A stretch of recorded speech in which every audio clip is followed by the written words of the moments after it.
Bonjour à tous, prenons un instant aujourd'hui pour lire et méditer un passage du livre du ciel de Luisa Picaretta. Au nom du Père qui m'a créé, du Fils qui m'a sauvé et du Saint-Esprit qui me sanctifie. Amen.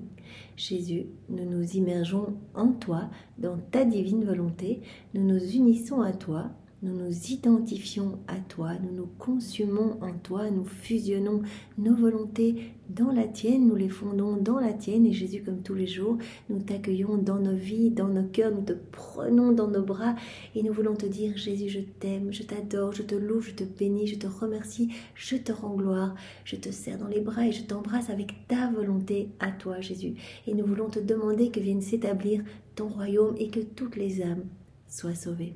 Jésus, opère un grand nettoyage dans chacun de nos cœurs. Viens les sanctifier, les purifier, les embellir, les ennoblir. Seigneur, recrée cet espace indispensable en chacun de nos cœurs, cet espace pour que ta divine volonté puisse être souveraine en nous, qu'elle puisse se déployer, qu'elle puisse agir et opérer librement à partir de chacune de nos humanités. Oui Seigneur, nous te donnons l'autorisation de faire de nous ce qui te plaira. Que ton plan d'amour s'accomplisse pour chacune de nos vies, Seigneur. Jésus, nous voulons te demander de continuer ta vie en nous. Viens, Seigneur, sers-toi de nos humanités comme d'humanités de surcroît pour toi. Que nous soyons comme des débordements de toi-même, d'autres toi sur la terre, des images, des échos de toi-même. Aussi, Jésus, nous te donnons nos mains. Agis à travers elles, nous te donnons nos pieds, viens marcher à travers eux, viens sanctifier chacun de nos regards, viens respirer dans nos respirations, viens diviniser toutes nos paroles, toutes nos pensées, ce que nous entendons. Viens Seigneur faire battre nos cœurs, que ce soit ton sacré cœur brûlant d'amour qui batte dans nos battements de cœur et qu'à chacun d'eux, tu puisses entendre des milliards d'actes d'amour, de louange et de bénédiction au nom de tous. Nous voulons Jésus que tout soit fait par toi. Toi, tu agis, nous t'accompagnons. Que tout soit fait pour toi, pour ta gloire, celle de ton Père et celle de l'Esprit Saint. Que nos vies soient des offrandes éternelles d'amour pour toi, Seigneur. Que nos vies puissent continuellement réparer pour toutes les offenses qui te blessent le cœur, qui blessent le cœur de ta maman. Nous entendons t'offrir à chaque fois l'acte opposé à ces blessures dans ton cœur, à ces offenses, Seigneur. Aussi, vraiment, donne-nous ce don de la vie dans la divine volonté. Donne-nous ce don de cette inséparabilité avec toi. Vraiment, c'est ce que nous voulons et nous ne voulons que cela. Alors dépouille-nous de tout. Vraiment, tu l'as dit, il faut ce grand dépouillement pour que tu puisses nous remplir de toi, Seigneur. Vraiment, donne-nous le saint détachement pour les choses du monde et que notre âme puisse toujours s'élever vraiment pour se greffer dans le soleil de ta divine volonté. Avec les ailes de l'abandon et de la constance. C'est toi, Jésus, qui va nous donner cette grâce de t'appeler dans toutes nos actions, dans chacun de nos actes du quotidien, Seigneur. Et qui va nous donner cette grâce de pouvoir nous abandonner chaque jour un peu plus entre tes bras. Te faire confiance, Seigneur. Ça, c'est vraiment la clé, cette confiance. Accueillir tout comme venant de tes mains. Voilà, quelque chose de magnifique arrive dans ma vie. Merci Seigneur, je te loue, je te bénis. Merci vraiment d'avoir autorisé cela dans ma vie. Quelque chose de plus difficile, Seigneur, merci. Merci parce que tu autorises cela pour ma sanctification, pour que je puisse grandir à ta ressemblance. Merci pour cette croix. Ton amour est croix et tu me partages ton amour à travers ces épreuves que je dois traverser. Alors, merci infiniment. Donc, être dans la louange continuelle et dire à Jésus, je te fais confiance. Toi, tu vois plus loin que moi. Toi, peut-être que moi, j'ai l'impression que c'est un mur que j'ai devant moi. Toi, tu vois que c'est une marche. Que vraiment, si je vis tout en union avec toi, tu vas me donner plus, en fait. Tu nous donnes plus de grâce quand on s'abandonne à toi. Parce que quand on s'abandonne, on te donne quelque part un peu les commandes de nos vies. Et donc toi, tu opères des merveilles en nous. Alors merci infiniment Seigneur, avec tes propres remerciements. Merci pour ton amour brûlant pour chacun de nous. Merci pour ta miséricorde sans borne.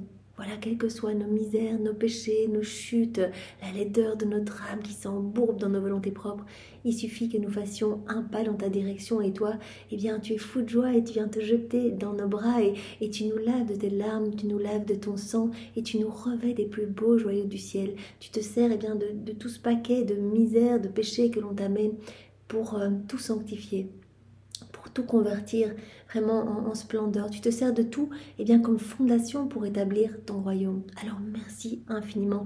Tu l'as dit à Sainte Faustine, ou c'était à Sœur Josefa Menendez, je ferai les plus grands pécheurs, j'en ferai les plus grands saints s'ils ont un petit peu foi en ma miséricorde. Alors Seigneur, nous sommes là avec tous nos péchés et nous te disons, nous avons foi en ta miséricorde. Merci infiniment et nous voulons te témoigner de cette foi au nom de tous, comme si notre bouche était le haut-parleur de toute l'humanité, de tous les hommes, de toutes les générations. Jésus, nous avons foi en toi, nous avons foi en ton Église, nous avons foi en ta miséricorde. Jésus, nous t'aimons, Jésus, nous t'accueillons, viens dans nos vies, viens nous transformer, fais de nous ce qui te plaira. Voilà, on te le dit au nom de tous et on vient placer ces prières, ces actions de louange, d'amour, de bénédiction sur chaque élément de la création. On veut que tout résonne d'amour pour toi et que vraiment partout, tu puisses te sentir aimé et accueilli, Jésus.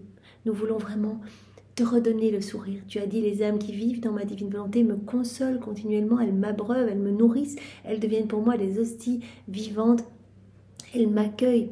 Donc je peux me reposer vraiment dans leur cœur, qui devient pour moi un tabernacle de consolation, un tabernacle vivant pour ma divine volonté. Donc vraiment Seigneur, nous voulons être ces petites sources de joie pour toi. Alors fais-toi la sentinelle de notre cœur, que nous ne tombions pas dans les embûches du démon, que nous puissions revenir toujours sur tes genoux, dans tes bras.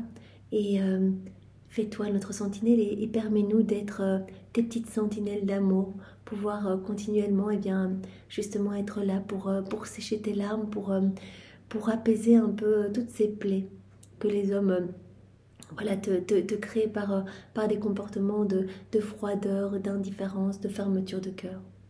Alors aujourd'hui, Jésus, comme tous les jours, nous voulons t'offrir une prière tirée des 24 heures de la Passion de Luisa Picaretta. Donc tu nous as dit combien ces heures de la Passion étaient importantes pour toi. Tu as béni chacun des mots et tu as même promis, pour les âmes qui allaient méditer ces heures, se trouver avec toi pendant ces heures, tu as promis une âme par mot. Tu as promis de sauver une âme par mot. Et tu nous as montré combien, quand nous nous unissions à toi dans ces heures, que nous nous unissons dans tes peines, dans tes souffrances, que nous unissons nos prières aux tiennes, nos réparations aux tiennes, tu remettais tout en mouvement et tu distribuais tous les fruits attachés à toutes ces heures, non seulement dans notre cœur, mais dans tous les cœurs. Aussi Jésus, nous t'offrons cette prière maintenant, au nom de tous. Jésus, laisse-moi te prendre entre mes bras. Donc c'est une prière qui se trouve dans la 15e heure de la Passion de Jésus. Donc Jésus qui comparaît devant Pilate, et Pilate, ne sachant pas très bien quoi faire, renvoie Jésus chez Hérode. Laisse-moi, Jésus, te prendre entre mes bras. Je te donne un baiser, ô mon Jésus, sur le front, et je te prie, par amour de ces peines, de purifier mes pensées. Je te donne un baiser sur tes beaux yeux étincelants de lumière. Donc on peut à nouveau s'imaginer, là vous avez la petite statue du Sacré-Cœur de Jésus, on peut s'imaginer vraiment prendre Jésus dans nos bras, l'embrasser, le consoler. L'intention suffit, donc Jésus reçoit. Donc on embrasse les yeux de Jésus avec notre intention, on est avec lui chez Pilate, chez Hérode, quand il se fait habiller comme un fou, qu'on le maltraite, qu'on le méprise, que vraiment les prêtres restent un petit peu à l'extérieur, vraiment l'hypocrisie religieuse, les petits scrupules parce qu'ils doivent célébrer la Pâque, etc. Et nous sommes avec toi Jésus, vraiment on veut te consoler et t'aimer au nom de tous. Donc on peut vraiment s'imaginer serrer Jésus tout contre notre cœur et vraiment lui offrir ces mots doux d'amour en fait pour l'apaiser dans ses peines. Laisse-moi te prendre entre mes bras, je te donne un baiser, ô mon Jésus, sur le front, et je te prie par amour de tes peines de purifier toutes mes pensées et celles de tous les hommes. Je te donne un baiser sur tes beaux yeux étincelants de lumière, que cette lumière m'entoure partout et pénètre dans mes pensées, dans mes regards, dans mes paroles, dans mon cœur, de manière à m'immerger entièrement en elle. Donc j'embrasse tes beaux yeux remplis de lumière et je veux que cette lumière me transforme complètement. Je vais être transfigurée. En fait, je veux être un enfant de lumière. Je veux reprendre cette place qu'avait Adam dans son état d'innocence. Et ce que je te demande pour moi, Jésus, je le demande pour tous les hommes. Tu le sais, je te prie dans ta divine volonté. Je te donne un baiser aux oreilles, Jésus, et toi, sanctifie les miennes. Sanctifie mon écoute. Sanctifie, tout ce que je vais entendre, Seigneur, que je n'entende que ta voix. Je te donne un baiser au visage, Jésus. Fais-moi m'éprendre de ta beauté, et avec moi toutes les créatures, pour te dédommager de toutes les insultes et les moqueries que tu reçois continuellement. Je te donne un baiser sur la bouche. Donne-moi la grâce de ne jamais dire de paroles qui pourraient offenser ta personne infiniment sainte. Oui, Jésus, vraiment, viens placer cette petite croix de lumière comme tu as fait des petites croix de lumière partout sur Louisa, où c'était Maman Marie qui avait fait cela sur Louisa, et Louisa avait demandé. Et sur chaque croix, il était écrit annihilation. Annihilation, par exemple, de nos pensées propres. Nos pensées, on doit les crucifier au profit de la divine volonté. Vraiment laisser Jésus penser en nous, que nos pensées soient saintes, soient divinisées. Elle faisait des petites croix de lumière sur les oreilles de Louisa. Vraiment que notre oui soit crucifié au profit de la divine volonté, que nos paroles, que notre bouche ne s'ouvre que pour louer, que pour bénir, que pour glorifier quand on a envie de parler, de critiquer, etc. Non, Seigneur, je crucifie tous ces mots au profit de ta divine volonté. Je te donne ma bouche pour que tu l'utilises pour ta gloire. Vous voyez, donc, ces petites croix de lumière, annihilation de notre volonté propre, crucifixion de notre volonté propre au profit de la divine volonté. Donne-moi la grâce de ne jamais dire de paroles qui pourraient offenser ta personne infiniment sainte. Je forme l'intention, Jésus, de réparer toutes les offenses que te font les autres créatures. J'ai l'intention de t'étendre les bras, de te serrer fort sur mon cœur, te priant de bien vouloir imprimer ton image dans mon intelligence, dans mon cœur, dans mes œuvres, dans tout. Oui, imprime-toi en moi, marque-moi du sceau de ton divin fiat, Seigneur. Je te donne un baiser à la main droite, je prends ta main droite et je l'embrasse, Seigneur. Et toi, concède toutes les grâces efficaces pour la conversion des pécheurs. Et donne-moi et donne à tous le fruit salutaire de toutes tes œuvres infiniment saintes. Tous les fruits de tous tes actes, Jésus, donne-nous cela et rends-nous saints, Seigneur. Je te donne un baiser à ta main gauche. Voilà, je prends ta main gauche et je l'embrasse, Seigneur. Imprime en moi tes vertus et surtout la charité. Donne-nous la grâce, Jésus, d'aimer avec ton amour à toi, vraiment un amour tout brûlant, que nous puissions devenir pur amour. Tu nous l'as dit dans un autre passage, il y a quelques jours, l'âme qui vit dans la divine volonté, elle va devenir pure lumière et pur amour. Puisque Dieu est pure lumière et pur amour.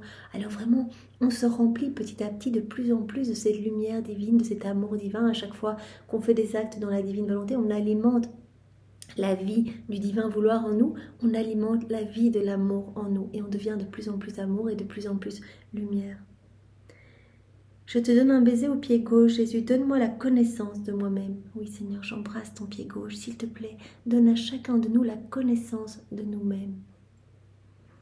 Je te donne un baiser au pied droit, j'embrasse ton pied droit, donne-moi la grâce d'obéir avec promptitude, cette obéissance, Seigneur, c'est tellement important, donne-en-nous la grâce. Enfin, je donne un baiser à ton cœur infiniment pur. Consume-moi dans les flammes infiniment ardentes de ton amour. Mon Dieu d'amour et mon tout, prends mon cœur pour toi tout seul et garde-le entre tes mains, afin que lors de mes rencontres, je puisse reproduire en moi ta patience et toutes tes qualités divines. Fais de moi ce qui te plaira et continue ta vie en moi et en chacun de nous, Seigneur. Vraiment que ton royaume puisse s'établir sur la terre. Jésus, maintenant, nous te demandons de venir nous disposer chacun pour que nous puissions accueillir cette vie divine que tu sors de ton sein paternel, cette vérité que tu vas nous donner, que tu nous donnes pour nous transformer, Seigneur, pour nous faire grandir vraiment à ta ressemblance. Chaque vérité, vient embaumer notre âme, la parfumer et nous donne cet élan pour la mise en pratique. On ne peut pas désirer ce qu'on ne connaît pas, donc ces connaissances sont primordiales, tu nous l'as dit, chaque connaissance est comme une clé, un chemin, une porte, une voie, un accès supplémentaire, vous amenant, vous conduisant au royaume de ma divine volonté, vous permettant d'accéder plus facilement au royaume de ma divine volonté. Alors Seigneur, nous voulons accueillir vraiment avec amour et avec ta sagesse cette nouvelle vérité que tu vas nous donner. Alors enveloppe-nous de ta lumière, donne-nous ton cœur, Seigneur. Nous voulons faire cette transplantation de ton cœur dans notre cœur. Nous te donnons notre cœur et nous prenons ton cœur et nous plaçons également ton cœur dans toutes les créatures. Nous voulons vraiment que ce feu d'amour brûle en chacun de nous. Et nous avons besoin de ton cœur maintenant pour comprendre cette vérité et vraiment t'appeler dans toutes nos actions, Seigneur, pour que nos vies portent de magnifiques fruits pour ta gloire, celle de ton Père et celle de l'Esprit Saint. Jésus, je te demande de parler à travers ma bouche. Envoie sur chacun de nous ton Saint-Esprit, que ce moment fait en union avec toi puisse avoir des retombées dans tous les cœurs. Viens, Esprit Saint, viens par la puissante intercession du cœur immaculé de Marie, ton épouse bien-aimée. Viens, Esprit Saint, viens, nous t'attendons, nous t'aimons, nous t'adorons. Viens, Esprit Saint, viens nous embraser. Viens vraiment maintenant nous percuter. Viens nous saisir. Viens nous visiter maintenant, Esprit Saint. Viens, nous avons besoin de toi. Viens et renouvelle la face de la terre. Nous voulons vraiment cette effusion de l'Esprit Saint et nous la demandons. Viens par la puissante intercession du cœur immaculé de Marie, ton épouse bien-aimée. Viens, Esprit Saint, viens par la puissante intercession du cœur immaculé de Marie, ton épouse bien-aimée. Jésus, je reste toujours unie à toi, identifiée à toi. Vraiment, garde-moi collée à toi, que je ne dévie pas de ce que tu veux nous donner, Seigneur. Alors, le passage... Pardon, excusez-moi. Le passage que nous allons méditer est celui du 30 mars 1931. Donc nous sommes dans le volume 29 et c'est notre sœur Louisa qui parle. Je suis à nouveau dans le cauchemar de mes souffrances habituelles. Elles sont revenues après un mois de répit où mon doux Jésus ne m'immobilisait plus. Rappelons-nous, voilà, Louisa, elle vit ces états de pétrification où elle sort de son corps, elle voit Jésus, les anges, etc. Enfin voilà, toute la réalité céleste. Et elle est dans un état de pétrification et elle est soumise à l'obéissance de prêtres qui, par leur bénédiction, la ramènent dans son corps en fait. Et donc, elle, quelque part, elle accepte toutes ses souffrances, elle s'est offerte comme âme victime. Mais Jésus l'avait suspendue de cet état d'âme victime parce que les prêtres remettaient en question tout ce qu'elle disait et voulaient vraiment essayer un peu de régender ses souffrances. Mettre d'autres prêtres, la mettre sous obéissance de d'autres prêtres et de médecins, etc. pour contrôler son état. Donc vraiment, elle avait été calomniée même durant la Sainte Messe, etc. Donc beaucoup de souffrances pour Louisa. Et donc Jésus avait dit, voilà, je te suspends de ton état d'âme victime, mais sache bien que toi, quand tu es âme victime, eh bien, tu apaises ma justice divine parce que c'est toi qui répares pour tout, parce que je peux déverser cet amour que les hommes ne veulent pas, que cet amour que les âmes bafouent, eh bien, je le déverse en toi, je te partage mes peines, mes souffrances, des petites gorgées, des petites gouttes de cet amer calice, et donc quelque part, ma justice divine est apaisée, et donc les châtiments tombent moins sur les hommes. Donc si je te suspends, eh bien, rends-toi bien compte que les châtiments vont s'étendre sur les hommes. D'ailleurs, Jésus nous avait parlé à cette occasion de la différence entre sa volonté voulue et de sa volonté permissive. Dans sa volonté voulue, quand on fait la volonté de Dieu, et a fortiori quand on vit dans sa divine volonté, on va recevoir toutes les grâces. On est vraiment dans quelque part sous une pluie de bénédictions, etc. Dieu va vraiment nous aider. Mais si on agit sans Dieu, qu'on agit dans nos volontés propres et qu'on ne fait pas la volonté de Dieu, qu'on ne répond pas au plan de Dieu, donc ce qui était le cas eh bien, de ces différents prêtres qui calomniaient Louisa et qui voulaient régender ses souffrances, donc aller quelque part à l'encontre de la volonté de Jésus, eh bien quand on est dans cette situation, donc dans la volonté permissive de Dieu. Donc Dieu autorise cette situation, mais il faut savoir que quand nous nous trouvons dans la volonté permissive, nous allons rencontrer la justice et les châtiments. C'est ce que Jésus avait expliqué à Louisa. Voilà, si je te suspends, eh bien les châtiments vont tomber. Ce ne sera peut-être pas tout de suite parce que voilà, vous êtes dans le temps, moi je ne suis pas dans le temps, mais je sais que voilà, ma justice va s'exercer. Et donc Louisa, elle est à nouveau maintenant dans cet état de souffrance. Elles sont revenues après un mois de répit où mon doux Jésus ne m'immobilisait plus. Avant, lorsqu'il faisait cela, je me sentais comme si ma vie allait se terminer dans cet état de raideur et d'immobilité. Je vivais cependant, mais d'une vie étranglée et sans la moindre maîtrise de moi-même. Attendant avec patience ce que Jésus seul pouvait me donner, car il devait me rappeler à l'obéissance pour me redonner le mouvement et me faire sortir de l'abîme où je me trouvais. Donc c'est ce que je viens d'expliquer. Donc pendant un mois, elle a été suspendue. Maintenant, elle est à nouveau dans cet état de victime. Ainsi, je me sentais libre pendant ce mois. car malgré mon désir de partager les souffrances avec Jésus, ma nature se sentait triomphante, d'autant plus que je n'avais besoin de personne. Donc ce qui dérange Louisa, en fait, elle est très humble. En fait, Louisa, c'est Jésus nous l'a même dit. Il a fait le tour plusieurs fois de la terre avec son Père et l'Esprit Saint pour trouver vraiment la personne la plus petite, l'âme la plus petite qui allait se laisser travailler, qui allait être la plus malléable entre les mains de Dieu pour accueillir toutes les vérités relatives à la divine volonté. Donc Louisa, vraiment, c'est un modèle d'humilité. C'est pour cela qu'elle n'aime pas, en fait, devoir expliquer tout aux prêtres et qu'elle demande tout le temps à Jésus. Eh bien, on ne peut pas garder ça juste pour nous. Pourquoi est-ce que je dois parler de toutes ces intimités avec toi, qu'on parle de toi, qu'on parle de ta divine volonté, oui, mais que l'on parle de moi, qu'on me cite, etc. Et Jésus lui avait dit, mais écoute, ce n'est pas ton œuvre, c'est la mienne, et je dois pouvoir, eh bien, les âmes vont devoir pouvoir s'identifier à toi. Voilà, se dire, ben voilà, c'est une créature qui a réussi, eh bien, par la crucifixion de sa volonté humaine, à faire grandir la divine volonté, à accueillir tous les enseignements irrelatifs et vraiment à faire ses rondes, à mettre en pratique. Donc on va pouvoir s'identifier à Louisa, donc c'est vraiment important qu'elle puisse être nommée. Donc vraiment je pense que la grande souffrance de Louisa, c'est d'être un petit peu en avant de la scène quelque part. Et donc elle dit, voilà, ce n'est pas une question de souffrance, mais c'est juste de rester voilà, un mois sans devoir dépendre de personne, sans avoir besoin de personne, mais juste de Jésus, de pouvoir profiter de ses visites, etc. Eh bien, voilà, je me sentais dans cette liberté.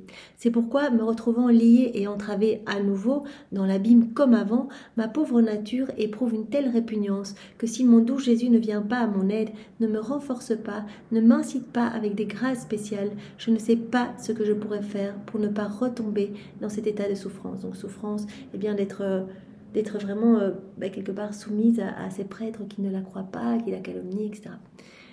Ah mon Jésus, aide-moi, tu m'as soutenu durant tant d'années dans un état de douleur. Oh, si tu veux que je continue, ne cesse pas de me soutenir et d'user de miséricorde envers cette pauvre pécheresse, afin que je ne m'oppose pas à ta très sainte volonté.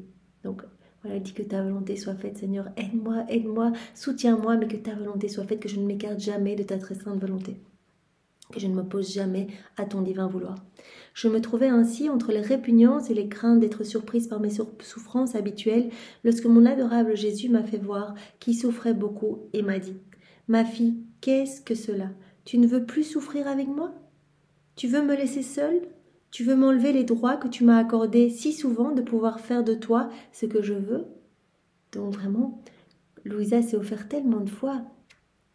Elle s'est offerte pour souffrir avec Jésus. Et Jésus nous l'a dit dans un autre passage, à travers ce qu'il lui a dit à elle. Eh bien, Louisa, tu es une victime volontaire. Donc, tu me donnes ton oui et je peux faire de toi ce que je souhaite, en fait. Et donc, ça a vraiment du poids sur le cœur de Dieu. Et vraiment, cela vraiment apaise notre justice divine. Et donc là, Jésus dit, mais quoi, tu veux plus souffrir? Tu veux plus que je fasse de toi ce qu'il me plaira? Ma fille, ne me cause pas ce chagrin, abandonne-toi entre mes bras et laisse-moi faire ce que je veux. Fais-moi confiance, même si c'est difficile, toutes ces épreuves que tu traverses. Louisa, elle l'a même dit, ce sont les mois les plus douloureux de mon existence. Louisa, elle est paralysée, elle mange pas, elle boit pas, elle dort pas, etc. Mais ça, ce ne sont pas des souffrances qui l'oppressent. Donc vraiment, ces mois sont difficiles parce qu'il y a toutes ces oppositions avec des prêtres, etc. Et elle est soumise, elle est sous obéissance à ces prêtres. Et moi, mon amour, pardon, tu sais les combats que je mène, et dans quelle profonde humiliation j'ai été jetée. Si les choses étaient restées comme avant, t'avais-je jamais rien refusé? Louisa, elle n'a jamais rien refusé à Jésus. D'ailleurs, Jésus lui a dit, tu ne m'as jamais rien refusé et tu ne t'es jamais plaint. Donc si on a l'impression que Louisa, elle se plaint, en fait, c'est parce que Jésus a autorisé qu'elle porte toutes nos plaintes à nous, nos doutes à nous, etc. pour que nous puissions, eh bien, nous, avoir des réponses à nos questionnements. Quand tout d'un coup, on se dit, oui, mais là, comment ce royaume va arriver sur la terre? C'est pas possible, le monde est si mauvais, etc. Eh bien, Louisa, souvent, elle se pose les mêmes questions, elle se plaint, etc. Mais en fait, ce sont nos plaintes. Jésus lui a bien dit, tu portes tout cela pour que je puisse libérer les âmes qui vont se plonger dans ma divine volonté, qui vont découvrir les écrits du ciel, que je puisse les en libérer et qu'ils puissent trouver toutes leurs réponses à travers la lecture des écrits du ciel. Et toi, Louisa, tu ne t'es jamais plaint, donc elle n'a jamais rien refusé à Jésus. C'est vraiment la victime volontaire parfaite. Pense par conséquent, mon Jésus, à ce que tu fais et dans quel labyrinthe tu me jettes, si tu me fais retomber dans mes souffrances habituelles. Et si je te dis fiat, c'est avec force que je te le dis. Mais je me sens mourir, Jésus. Jésus, aide-moi. Donc elle donne son fiat, elle dit oui, que ta volonté soit faite, Seigneur, je te le donne avec force. Mais aide-moi, donne-moi les grâces pour vivre toutes ces humiliations. Ce sont vraiment des humiliations qu'elle subit avec toutes ces calomnies, vraiment. Et donc on comprend bien que Jésus, en fait, continue vraiment sa vie en Louisa. Voilà, Jésus qui a été calomnié continuellement, tourné en dérision, les crachats d'Égypte, des coups, couronne d'épines, crucifixion, enfin, affreux, en fait. Il a été vraiment... mais il restait en silence. Et il réparait, il refaisait toutes nos vies, il priait pour ses ennemis, etc. Donc Louisa, quelque part, quand elle vit toutes ces calomnies, bien Jésus continue sa vie en elle. Et il nous appelle tous à être des extensions de lui-même, qu'il vienne continuer sa vie en nous. C'est ce qu'on lui demande dans toutes nos petites prières préalables. Jésus, viens vivre en nous, que notre humanité soit comme un petit voile, juste un petit voile cachant ta divine volonté, ta divinité à l'œuvre en fait. Comme les éléments de la création, eh bien, sont des petits voiles cachant ta divine volonté opérante et agissante. Voilà, comme ton humanité à toi, eh bien, cachait ta divinité à l'œuvre. Ma chère fille, n'aie pas peur, l'humiliation est porteuse de gloire. Ça, voilà, bonne nouvelle pour chacun de nous si nous vivons parfois des humiliations. Les humiliations, eh bien, sont porteuses de gloire. Les croix sont la rançon de la gloire. Les humiliations, les difficultés, les calomnies, etc., tout ce que nous pouvons traverser, eh bien, chaque humiliation est porteuse de gloire. Le mépris des créatures amène l'appréciation divine et l'abandon à leur mépris rappelle la fidèle compagnie de ton Jésus. Je suis toujours à tes côtés. Voilà, dans toutes tes croix, dans toutes tes épreuves, je suis là. Je suis là, je vis cela en toi. C'est moi qui vis cela en toi. C'est moi qui souffre en toi. Et vraiment, nous sommes ensemble. Et quand tu unis tes peines aux miennes, quand tu unis tes souffrances aux miennes, voilà ce que tu subis comme une humiliation, que tu unis cela à mes humiliations que j'ai subies lors de mon passage sur la terre, eh bien, ces humiliations, ces souffrances, ces peines portent les fruits de mes humiliations, de mes souffrances, de mes peines, donc de toutes mes souffrances rédemptrices. Aussi, laisse-moi faire. Si tu savais à quel point la justice est armée, tu ne t'y opposerais pas, et tu me prierais plutôt de te faire souffrir pour épargner en partie tes frères. D'autres régions seront dévastées et la misère est aux portes des cités et des nations. Mon cœur ressent une telle tendresse en voyant l'état de désolation et de bouleversement auquel se réduit la terre, et ma tendresse si sensible pour les créatures devient offensée par la dureté du cœur humain. Voilà. Jésus dit, si tu voyais eh bien, la dureté des cœurs, en fait. Je suis blessée par tant de dureté. Et si tu voyais, en fait, combien l'homme eh bien, vient quelque part exciter la justice, la furie de la justice divine. Si tu voyais tout ce qui se prépare comme châtiment, en fait, l'exercice de ma justice, eh bien, tu prierais pour plus de souffrance. Oh, combien, mais intolérable la dureté du cœur humain. Donc aujourd'hui, Jésus va aussi pointer quelque chose qui le blesse terriblement, c'est la dureté de notre cœur. Notre cœur qui s'obstine dans le péché, qui s'obstine dans la froideur, qui se ferme, qui s'obstine dans l'indifférence. D'autant plus que le mien est toute tendresse et bonté envers eux. Un cœur dur est capable de tous les maux et en arrive à se moquer de la souffrance des autres. C'est ça en fait. Donc toutes ces personnes qui se moquent de Louisa, qui la calomnient, eh bien cela résulte de leur dureté de cœur. On en arrive, quand on a un cœur tout dur, tout froid, à se moquer, à tourner en dérision les souffrances eh bien, des personnes.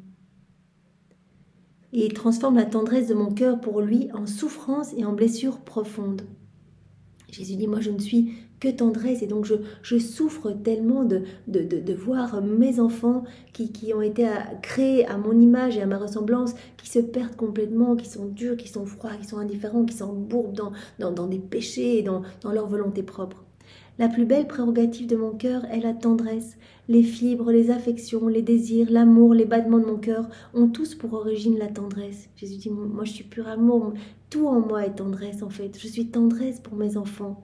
Et je voudrais que chacun d'eux puisse être amour, puisse être tendresse. Si bien que mes fibres sont tendres, mes affections et mes désirs sont des plus tendres, mon amour et mes battements de cœur sont si tendres, que mon cœur se liquéfie de tendresse, et ce tendre amour me fait tant aimer les créatures, que je suis heureux de souffrir moi-même, plutôt que de les voir souffrir. C'est ce que Jésus a fait pendant ces 34 années, en fait, depuis la seconde 1 de son incarnation jusqu'à sa mort.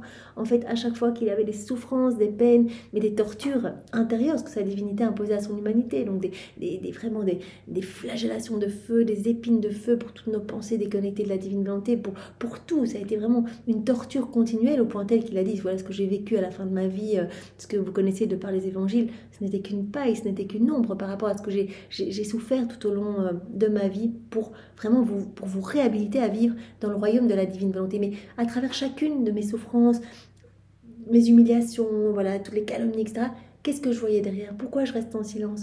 Je voyais toutes les âmes qui allaient être sauvées. Je voyais toutes les vies que je refaisais. Je voyais la gloire que je donnais à mon Père. Mais je voyais surtout les âmes sauvées. Voilà. Jésus ne regardait pas à la souffrance, ne regardait pas ce que cela lui occasionnait à lui, mais il voyait notre salut. Il voyait la gloire de son Père, etc. Voilà. Je suis heureux de souffrir moi-même plutôt que de les voir souffrir, que de voir souffrir mes enfants. Donc Jésus, toute tendresse, tout amour, nous veut tout amour et il souffre de nos duretés de cœur. Un amour qui n'est pas tendre est comme un aliment sans assaisonnement, comme une beauté vieillie qui ne sait pas comment attirer quelqu'un pour se faire aimer, comme une fleur sans parfum, un fruit aride et sans saveur. Donc vraiment la tendresse en fait c'est ce qui donne la beauté en fait à l'amour. Un amour dur et sans tendresse est inacceptable et n'aurait pas la vertu de se faire aimer par qui que ce soit. Aussi mon cœur souffre-t-il tellement en voyant la dureté des créatures qu'elle en arrive à changer mes grâces en calamité. Donc voilà, la dureté des cœurs pousse toutes ces grâces à se changer en justice, en calamité en fait. On le sait, quand Jésus ne peut pas déverser son amour, ne peut pas déverser sa tendresse, ne peut pas déverser ses grâces, ses bénédictions dans nos cœurs, parce qu'on est tout froid, tout fermé, parce qu'on repousse Jésus, on essaie de vivre tout seul, vraiment dans notre petit orgueil, etc. En fait cet amour le fait suffoquer, il étouffe dans cet amour. Et donc cet amour va se déverser d'une autre façon, sous forme de calamité, comme il dit ici, ou sous forme de châtiment, de justice divine. Alors, cela m'a fait penser à ce passage, donc des heures de la Passion, c'est la 18e heure de la Passion de Jésus. Donc, c'est le 2e couronnement d'épines de Jésus. Donc Jésus est condamné à mort pour la 3e fois par Pilate. Le peuple applaudit, voilà, vraiment terrible. Il est emmené dans le prétoire. Là, on le met à nu pour la 2e fois. On retire ses vêtements pour lui remettre ses vieux vêtements, pour le déconsidérer davantage. Et on le couronne d'épines pour la 2e fois. Et Jésus dit, voilà, on me remet ce vêtement. Cela peut paraître un acte bon, mais cela a été fait dans une froideur, une dureté de cœur en fait, parce que cela a été fait pour que je sois encore plus humiliée en fait, de me remettre mes vieux vêtements, j'avais traîné dans le cédron avec, on m'avait jeté dans les égouts de la ville, etc. Donc Jésus dit, le bien que l'on fait mal, conduit à la dureté de cœur. Quand l'intention n'est pas pure, cela conduit à la dureté de cœur. Et Jésus explique qu'il a voulu être couronné d'épines une 2e fois pour briser cette dureté de l'homme, pour briser la dureté de son cœur. Donc je vous propose juste de lire, c'est un très court passage, donc cette 18e heure. Mais alors que je te serre sur mon cœur, Jésus, toi, te serrant contre le mien, tu me dis, mon enfant, fais jaillir mon amour, et avec moi, répare pour ceux qui me déshonorent sous les apparences du bien. Apparence du bien. Toutes les œuvres bonnes, mais qui sont spirituellement vides. Ça conduit à la dureté de cœur. Donc on va à la messe, etc., pour montrer qu'on est là, qu'on est pieux, etc. Mais s'il n'y a pas une vraie intention d'amour derrière, cela conduit à la dureté de cœur. Tout ce que l'on fait qui a l'air bien humainement, on fait des dons, etc., mais on le dit à tout le monde, vraiment pour être bien considéré. Actes qui ont l'air bons, mais qui sont vides spirituellement. On le fait plus pour notre petit honneur personnel ou pour recevoir une petite gloire humaine, etc. Cela conduit à la dureté de cœur. Ces Juifs me revêtent de mes propres habits pour me déconsidérer davantage encore devant le peuple et le convaincre que je suis un malfaiteur. On l'a habillé Mais c'était en fait pas du tout par gentillesse, en disant voilà, on te remet tes vêtements. Non, non, c'était juste pour, voilà, ils ont fait semblant, exactement comme quand on lui a mis un roseau à la main. Jésus dit, voilà, en soi, me donner une fleur, dans l'absolu, on donne à quelqu'un une fleur, euh, l'acte, voilà, peut paraître bon, mais ici c'était vraiment pour se moquer de moi, pour vraiment me tourner en dérision, voilà, vraiment comme si c'était un petit sceptre de commandement, pour vraiment m'humilier en fait davantage. Il semble que l'idée de m'habiller soit bonne, mais au fond, elle est mauvaise. Ah, combien d'hommes agissent ainsi, administrent mes sacrements ou les fréquentent dans un but purement humain et parfois mauvais. Exactement, voilà comme quand Jésus s'affaissait voilà, au pied de la colonne avant d'être flagellé, eh bien, les soldats le relevaient donc à ce moment-là, mais c'était pour en fait l'attacher davantage, vraiment lui faire plus mal, ou alors quand on l'a relevé, quand il tombait eh bien, à de multiples reprises, les 3 fois il est tombé sur le chemin du calvaire, eh bien, ils ont demandé à un moment les soldats à Simon de Cyrène de venir l'aider, mais pas pour lui apporter du soulagement et de l'aide, juste parce qu'on avait envie qu'il aille au bout de ses souffrances. Les soldats avaient envie vraiment qu'il soit crucifié, qu'il soit humilié, etc. et ne voulaient pas qu'il meure eh bien, avant son exécution. Vraiment, le bien que l'on fait avec de mauvaises intentions, que l'on fait mal, conduit à la dureté de cœur. Voilà.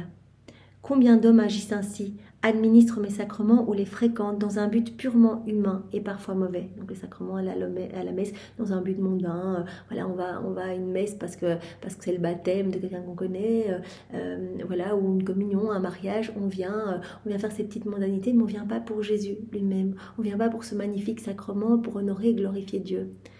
Eh bien, Jésus dit, voilà, ce genre de comportement conduit vraiment à la dureté de cœur. Le bien que l'on fait mal conduit à la dureté du cœur et je veux être couronnée une seconde fois avec des souffrances accrues pour briser cette dureté et par mes épines attirer à moi tous ces hommes. Donc, je veux être couronnée d'épines une deuxième fois, mais des souffrances accrues, inimaginables, des épines comme ça qui s'enfonçaient partout dans ses yeux, etc., pour briser cette dureté humaine et attirer tous les hommes eh bien, à son cœur, que tous les hommes reviennent à lui. Que les hommes changent en fait, vraiment pour casser cette coque dure sur notre cœur et que vraiment notre cœur se ramollisse et accueille toutes les grâces, vraiment que nous puissions accueillir la grâce de la conversion et de la transformation. Mon enfant, ce second couronnement m'est beaucoup plus douloureux. À chaque mouvement que je fais, à chaque coup reçu, ma tête est comme ballottée dans un océan d'épines. J'endure 1000 morts. Je répare ainsi toute la malice des offenses. Je répare pour ceux qui, quel que soit leur état, au lieu de penser à leur propre sanctification, se dissipent et rejettent ma grâce et continuent de m'enfoncer des épines toujours plus pointues. On se concentre sur nous, sur notre petite gloire, sur notre ego, notre orgueil, on se déconnecte de Dieu et en fait on enfonce des épines toujours plus pointues dans la tête de Jésus. Ils me font gémir, pleurer des larmes de sang et soupirer après leur salut. Donc on voit bien combien la pureté de l'intention est importante. Et Seigneur, nous te demandons cette grâce, eh bien que nos intentions soient toujours voilà, tournées pour te glorifier en fait, que nos intentions soient toujours des intentions qui te fassent plaisir, que toutes nos actions eh bien, te soient offertes comme un cadeau d'amour, Seigneur, qu'on fasse tout par amour pour toi, qu'on t'accueille dans toutes nos actions, mais vraiment pour que tu puisses être aimé de tous et que ton royaume d'amour puisse s'établir sur la terre. Après quoi je me trouvais sous une force suprême à laquelle il ne m'était pas donné de résister. Je trouve ça magnifique, à chaque fois qu'elle dit ça, voilà la force de la divine volonté en elle, cette vie divine en elle, la vie du divin vouloir qui est vraiment pleinement à l'œuvre en elle. Voilà, quand on alimente la divine volonté, la vie de la divine volonté en nous, à chaque acte, on la fait grandir. Et donc, elle ressent vraiment cette vie en elle. Et elle ne peut pas résister. Elle est amenée à continuellement faire ses rondes, à placer ses je t'aime partout dans l'œuvre de la création, de la rédemption, de la sanctification, à répondre à l'amour de Dieu au nom de tous, à réparer, à louer, à bénir. Donc elle est vraiment dans ce mouvement, puisque la divine volonté est un acte incessant, un acte continu. Elle est prise dans ce mouvement. C'est le travail de la divine volonté en elle. Dans mon état de souffrance et malgré ma grande répugnance, j'ai cherché à m'abandonner à la divine volonté, mon seul refuge. Voilà, nous cherchons des refuges, la divine volonté, le seul refuge, le cœur de Jésus. Vraiment être immergé dans cette mer de lumière où il y a absolument tout. On peut tout prendre, on est propriétaire de tout. Jésus l'a dit, je veux tout vous donner, servez-vous, servez-vous. Cela me fait plaisir. Au plus vous allez prendre, au plus je vais être heureux. Donc remplissez-vous à ras-bord. Et ce que vous allez prendre, ce ne sont que des petites gouttes par rapport à cette mer de lumière qui est remplie. Il y a tout, ma divinité, ma volonté, mon humanité, mes attributs divins, mes qualités divines, mes œuvres divines. Il y a absolument tout, les joies célestes, les bonheurs célestes. Tout est pour vous, servez-vous et allez répandre tout dans tous les cœurs. Donc on peut prendre la paix de Jésus, la placer vraiment maintenant. Maman Marie qui nous demande de prier pour la paix dans le monde. Prenons la paix de Jésus et allons la répandre dans tous les cœurs. Prenons le cœur de Jésus, mettons-le partout. Tous les attributs de Jésus, mettons-les dans tous les cœurs. Vraiment prenons son amour et répandons-le dans tous les cœurs. Et vraiment en prenant le manteau de Marie et enveloppons le monde entier. Vraiment sa tendresse maternelle, que les cœurs changent. Et vraiment, nous pouvons offrir à nouveau ce deuxième couronnement d'épines au Père, toutes les souffrances accrues de Jésus pour que les cœurs s'ouvrent, que les cœurs s'ouvrent, que les mentalités changent. Oui, vraiment, Esprit Saint renouvelle la face de la terre, transforme-nous. Et Jésus, vraiment, nous attendons avec impatience que ton royaume puisse s'établir sur la terre. Donc Louisa, elle est totalement abandonnée à la divine volonté malgré sa grande répugnance dans la situation qu'elle vit, voilà, son état de souffrance. Elle est abandonnée à la divine volonté, son seul refuge. Jésus, pour me donner la force, s'est fait voir un peu de temps et m'a dit « Ma fille, en créant l'homme dans notre divinité, assortie d'elle-même sainteté, amour, bonté, beauté, etc. » Lors de la création de l'homme, torrent de puissance, de grâce, de sainteté, beauté, bonté, pureté, etc. Donc l'homme a été immergé, a été façonné dans cet amour divin. Il a reçu, comme nous le savons, la vie même de Dieu. Dieu a déversé sa vie en l'homme, toutes ses qualités divines. Il a donné à l'homme la divine volonté pour que l'homme ait la capacité d'accueillir toujours plus en fait, que l'homme puisse croître continuellement en sainteté, en amour, en pureté, etc. C'est tellement, tellement beau. Donc l'homme a été comblé, s'est vraiment trouvé sous cette pluie torrentielle de cadeaux et de grâces. Pour que l'homme soit un exutoire à l'amour de Dieu et réponde à l'amour de Dieu. Que l'homme soit un compagnon pour Dieu et vienne continuellement répondre à cet amour. Voilà, dans ce doux flux et reflux. En créant l'homme, notre divinité a sorti d'elle-même sainteté, amour, bonté, beauté, etc. pour qu'il nous rende amour pour amour. L'homme a été complet, rempli de Dieu et des attributs divins de Dieu, rempli de cette vie divine pour pouvoir rendre un amour divin à Dieu, un amour parfait, un amour qui rentre en concurrence avec celui de Dieu. Comme nous l'avons vu, on ne peut pas rentrer en concurrence si on offre un amour imparfait, un amour humain. Donc vraiment, l'homme a été rempli de divin, divine science, divine connaissance, divine volonté, pour pouvoir donner du divin à Dieu, pour pouvoir répondre à cet amour de Dieu. Or, nos biens n'ont pas été pris entièrement par l'homme. L'homme a quitté la divine volonté et tout est resté comme en suspens en fait.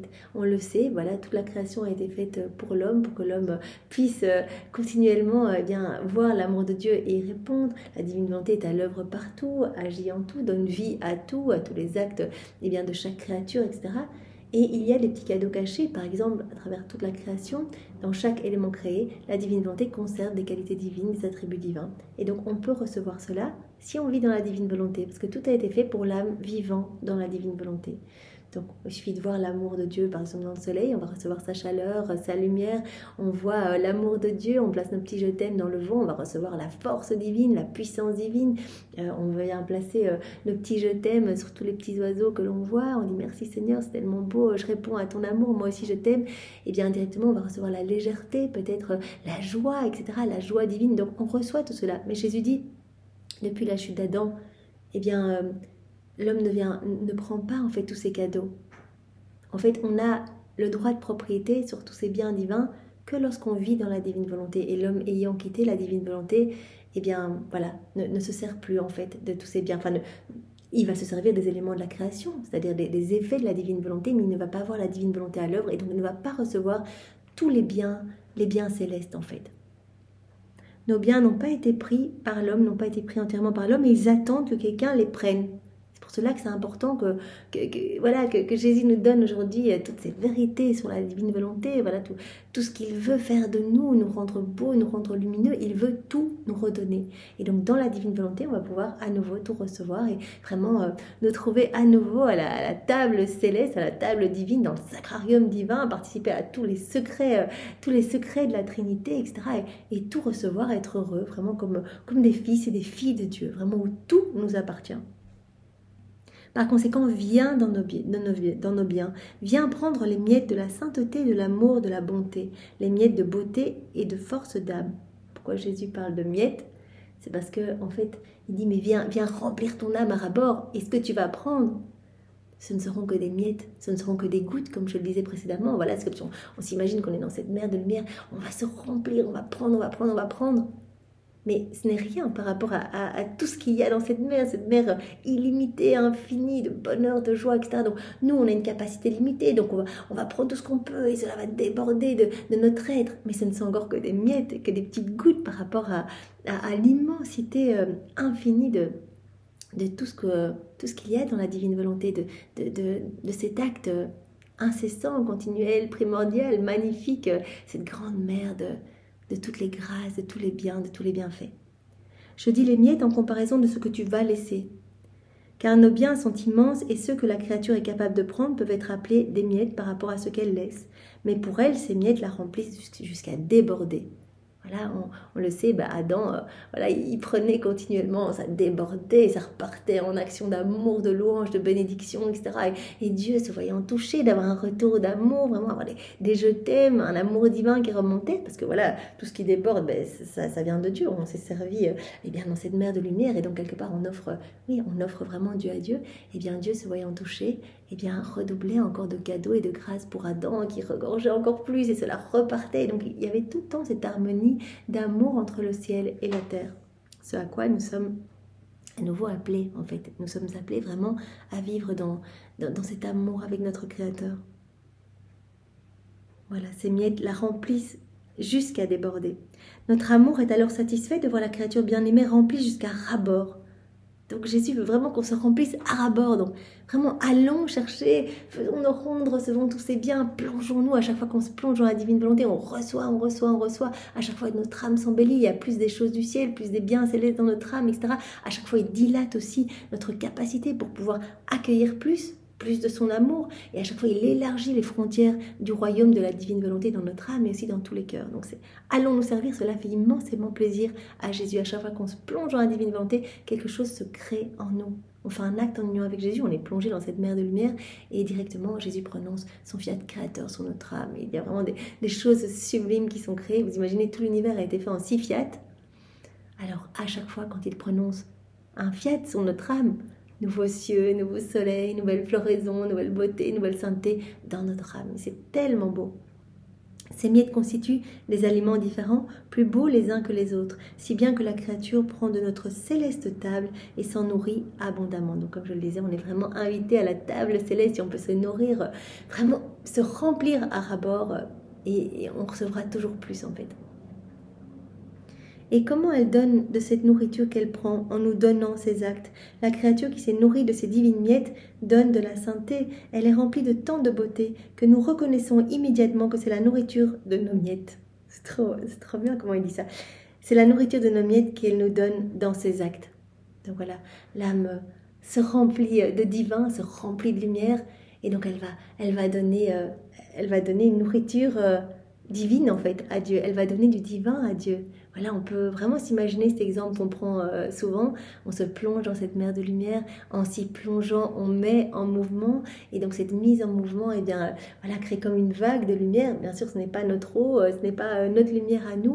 On a juste mis en mouvement en faisant des actes. C'est comme si on se gorge de cette lumière, on met en mouvement. Et donc cela amène de la gloire à la Trinité, amène de l'amour parfait, de l'adoration parfaite, une gloire accidentelle pour tous les saints, les bienheureux, un rafraîchissement pour les âmes du purgatoire, un rafraîchissement, un renouvellement pour toute la création et des bienfaits à profusion pour tous les cœurs, puisqu'il y a cette portée vraiment intemporelle et universelle. Quand on agit avec Jésus, toutes les âmes vont pouvoir recevoir quelque chose, pour autant qu'elles accueillent. Maintenant, après, chacun est libre d'accueillir ou non, mais tous vont recevoir quelque chose. Donc maintenant, si les cœurs sont froids, fermés, hermétiques, les grâces vont glisser quelque part sur la paroi de l'âme. Enfin, c'est un peu l'image que j'ai.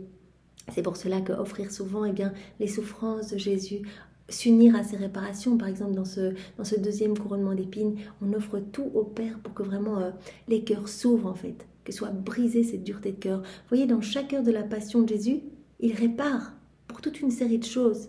Et donc, quand nous nous mettons à côté de lui et que nous nous identifions à lui, nous faisons un avec Jésus et que nous nous plaçons devant son Père en répétant toutes les prières de réparation de Jésus, eh bien, c'est magnifique ce qui se passe dans les cœurs. Donc vraiment, je vous invite à le faire. Voilà. Comme elle nous donne de cette nourriture qu'elle prend en nous donnant ses actes, la créature qui s'est nourrie de ces divines miettes donne de la sainteté. Elle est remplie de tant de beauté que nous reconnaissons immédiatement que c'est la nourriture de nos miettes qu'elle nous donne dans ses actes. Qu'on donne Dieu à Dieu, en faisant des actes, en nous unissant à Jésus. Oh, comme nous sommes heureux que la créature nous donne ces actes qui donnent du divin. Nous sentons nos parfums, nous touchons notre sainteté et notre bonté, et nous nous sentons récompensés pour les miettes que nous lui avons données. Nous nous sentons récompensés pour voilà, tous les biens, tous les cadeaux qu'on lui donne. On se sent récompensés parce qu'on voit que tout ce qu'elle fait eh bien, va générer de la lumière, parce qu'elle va tout faire dans la divine volonté, donc elle va laisser la divine volonté à l'œuvre, et donc cela va avoir des effets partout, et elle va vraiment nous remercier, nous rendre gloire d'une manière belle qui va nous faire plaisir, d'une manière divine.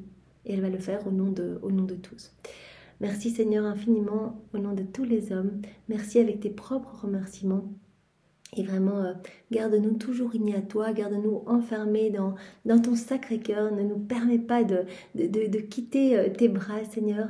Et vraiment, oui, enchaîne-nous avec ces 12 chaînes de lumière. Tu l'as dit, au plus nous allons faire des actes, au plus tu vas nous enchaîner à toi, mais pas des chaînes qui vont nous contraindre, mais des chaînes qui vont nous redonner cette liberté des enfants de Dieu. Donc on ne sera plus enchaînés au péché, mais on sera dans cette douce liberté des enfants de lumière. Et toi-même, tu vas alimenter notre âme, tu vas nourrir tous nos actes, et tu vas vraiment nous rendre beaux, tu vas nous rendre saints. En fait, tu nous veux saints. Tu as dit, vous serez parfaits comme mon Père Céleste est parfait. Alors vraiment, Seigneur, nous nous offrons à toi pour que tu travailles dans nos cœurs. Seigneur, nous te remettons vraiment les commandes de nos vies et nous te faisons confiance. Voilà, aujourd'hui, eh bien, gardons en tête que si nos cœurs sont durs, Jésus ne peut rien nous donner, c'est ce qui blesse le plus son cœur, qui est tout amour, toute tendresse. Il nous veut à sa ressemblance, et donc il veut briser cette dureté de cœur pour que vraiment nous puissions être profondément en amour avec lui, et vraiment qu'il puisse nous donner en fait tous les biens célestes, nous donner la propriété sur tous les biens divins. Il veut tout nous donner, il nous veut heureux, mais nous bloquons les grâces par notre fermeture de cœur. Alors Seigneur, voilà, que nos cœurs, que ces murailles puissent exploser aujourd'hui, et qu'il y ait vraiment une rafle d'âmes pour toi aujourd'hui, Seigneur, que beaucoup d'âmes se convertissent, reviennent à toi, t'aiment, se sanctifient, se repentent de leurs fautes, que certaines âmes retournent à l'église, que d'autres aillent se confesser, que d'autres découvrent les écrits du ciel, que d'autres s'essaient à leurs premiers actes dans la divine volonté. Toi, tu sais, Seigneur, et je sais que tu es en train d'opérer de grandes choses dans les cœurs. Merci, Seigneur. Au nom du Père et du Fils et du Saint-Esprit. Amen. Soyez tous bénis. Au revoir.